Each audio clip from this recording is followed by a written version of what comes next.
Oh, you So you know. again? Oh shit. We're here to watch Chris slam. Yes sir, yes sir. Yes, we watch it. Yo, part two. When will I be enough? Yeah, part two. I put my faith in these lyrics. Right. That's it? Yeah. Be all dark and stuff. Alright, y'all got it though. Yeah, we got it. So we out here like really like filming this shit. It's a whole different group than last time. Yeah, it's a whole different. See, these are where our boys are at. Right. You know what I'm saying? Oh, I got you. Hey, it's kind of low battery-ish. Oh shit. You already know. We vlogging. Slam poetry. Got my boy Chris Picks. Yeah, we about to make a movie. Like, We about to make a movie? Eddie behind the camera. Zara. Hi. Jordan. You want me to vlog you? I got it. You already know. Vlogger, professional vlogger. Hold up. You already know. So we finna watch all the slam poems. You already know. It's me and my girl Zara. We chilling. We in the front. Amira's going first. Amira going first. Chris is going second. He's over there. You see him? You see him over there? All right. I'll see y'all later. Alright, so how we feeling right now? If we locked in, ain't no switching up. Like we're talking. You know, we a little estoy nervioso, like Senora said, right? But that's part of life, right? Yeah. And you gotta overcome your fears in order to like. Hey, this is just on my bro to get my PhD. My PhD. This is pretty huge. Hey, look, give me real quick. Oh, I got you.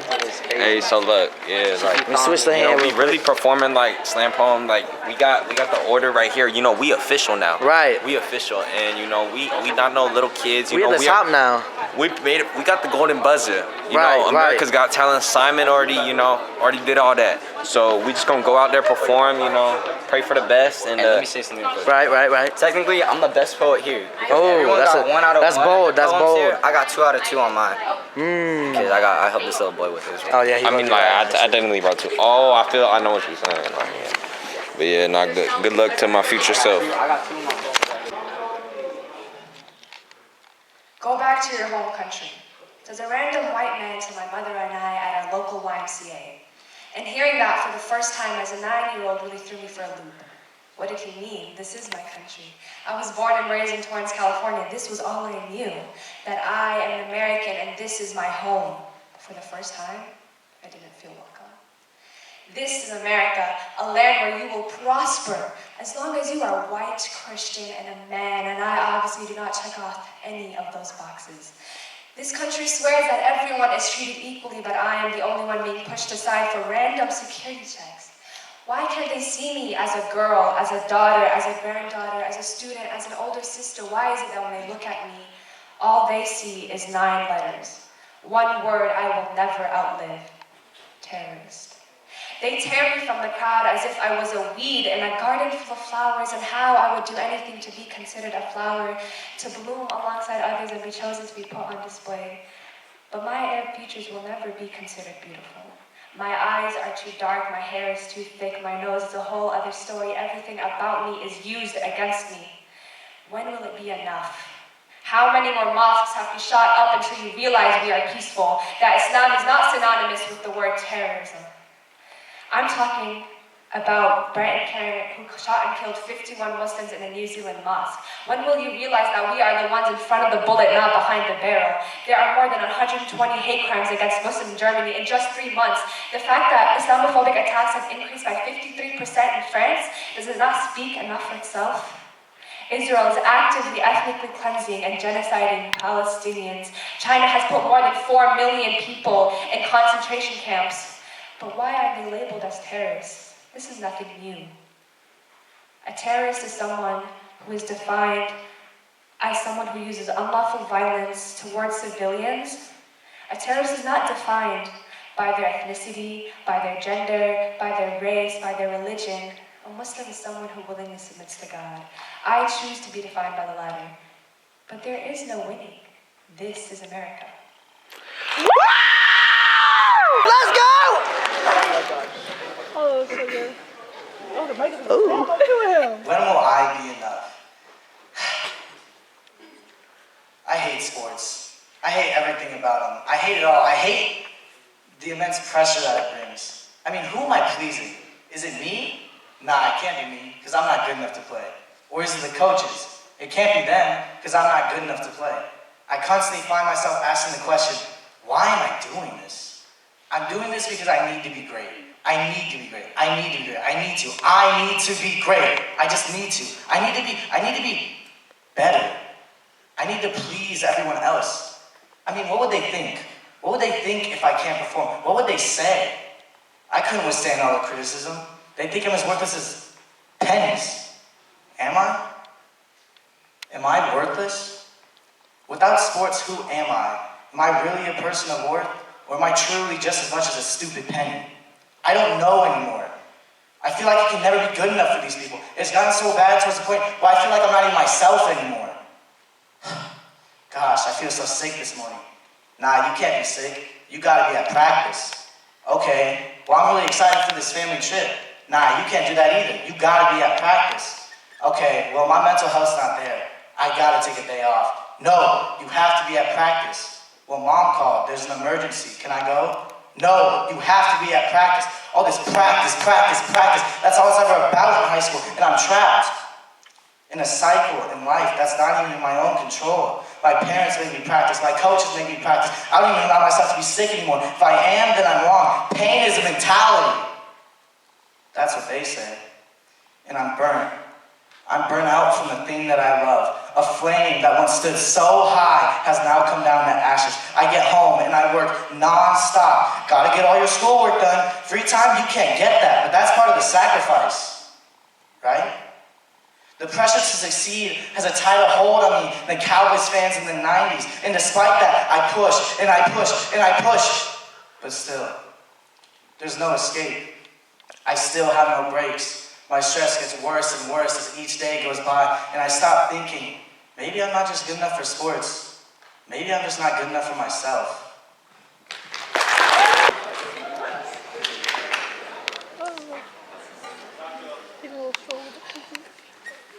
Looking in the mirror, and I basically feel soulless. Not much has changed, but I see myself as unrecognizable. I'm not the person who I want to be. I can't help but think of how my past self would react. I used to look down upon people like me. I've become the kid whose grades drop lower and lower as the time passes. I've become the kid who says they're gonna accomplish something and does nothing about it.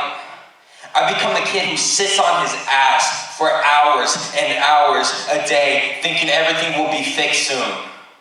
Slowly, inch by inch, losing a grip on my life. Drowning.